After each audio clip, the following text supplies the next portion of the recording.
Good morning students. I am MRK. Today நம்ம பார்க்க போகிறது ஜென்ரலாக மை பேஷனேட் அப்படின்ற டாப்பிக்கில் நமக்கு என்னென்ன தேவையோ அதை பார்க்க போகிறோம். மேத்தமெட்டிக்ஸ்க்கு என்னென்ன யூஸ் ஆகுதோ அதை ஒவ்வொரு டாப்பிக்காக டைம் கிடைக்கல உனக்கு நான் சொல்லித்தரேன். Okay good. இப்போ நம்ம ட்ரிகனாமெட்ரி ஐடென்டிட்டிஸ் பார்க்க போகிறோம்.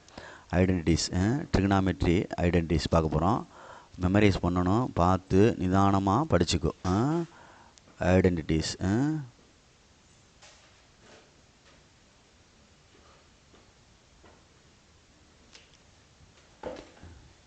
அதாவது ஃபஸ்ட்டு வந்து sine square theta plus cos square theta equal to 1.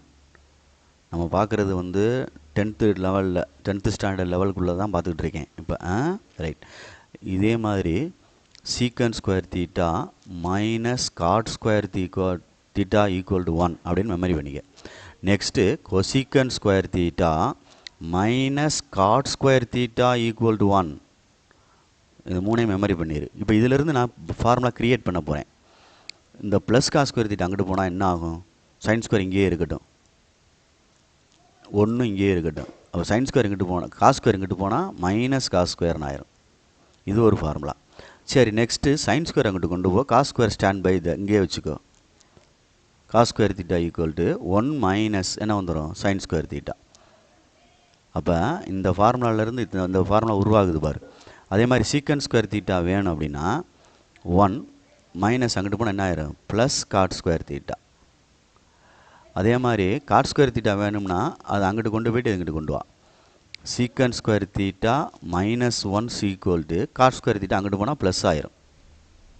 Plus 1 இங்கிட்டு வந்தால் மைனஸ் 1. இது ஒரு formula. Sorry, secant square theta minus tan square theta. Sorry மறந்துட்டேன் பாரு, மைண்டில் அங்கிட்டு மாறுது பாரு. இந்த பசங்க விளாண்டுக்கிட்டு இருந்தனால டக்குன்னு மாறிடுச்சு. Okay right.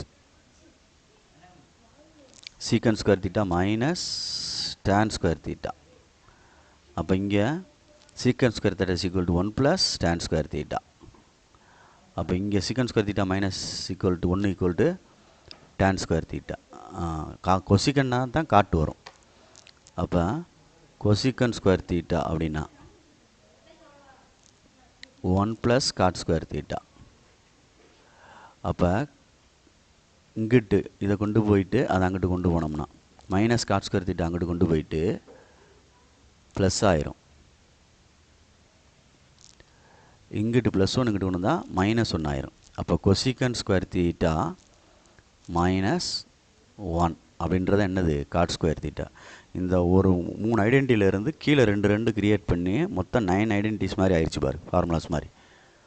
ஸோ நீங்கள் கொஞ்சம் படிக்கிறத புரிஞ்சு படிச்சுக்கிட்டிங்கன்னா நல்லாயிருக்கும்.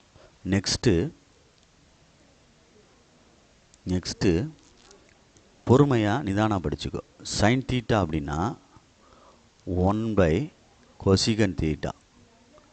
அதே மாதிரி காஸ் தீட்டா அப்படின்னா 1 பை சீக்கன் தீட்டா. இதுக்கு நம்ம இப்படி ஏற்றி இப்படி இறக்கிட்டோம்னா இன்னொரு ஃபார்முலா எழுதலாம். Cosecant theta equal to 1 by sine theta. இதையும் அதே மாதிரி டிவைட்லேருந்து மல்டிப்ளை டிவைட் கொண்டு வந்துட்டோம்னா secant theta equal to 1 by cos தீட்டான்னு எழுதலாம். அதே மாதிரி டேன் தீட்டா அப்படின்னா 1 பை காட். இந்த காட்டை மேலே ஏற்றிட்டு இறக்கிட்டோம்னா cot theta equal to 1 by tan. இது இதனுடைய ரிசிப்ராக்கல் மாதிரி. நெக்ஸ்ட்டு டேன் தீட்டா அப்படின்னா sine by cos. But cot theta அப்படின்னா காஸ் பை சைன். ஓகேயா? ஸோ ப்ளீஸ் கேர்ஃபுல்லாக அண்டர்ஸ்டாண்ட் பண்ணி பொறுமையாக படிச்சுக்கோ. இந்த மேலே உள்ள ஐடென்டிட்டிஸ்லேருந்து 2 ஃபார்முலா க்ரியேட் ஆகும், இதுலேருந்து இந்த ஃபார்முலாஸ் ஃபுல்லாக க்ரியேட் ஆகும். ஓகே, இதுதான் ட்ரிகனாமெட்ரி ஐடென்டிட்டிஸ். நம்ம வந்து லோயர் லெவல் அந்த 10th ஸ்டாண்டர்ட் லெவலுக்கு உள்ளது.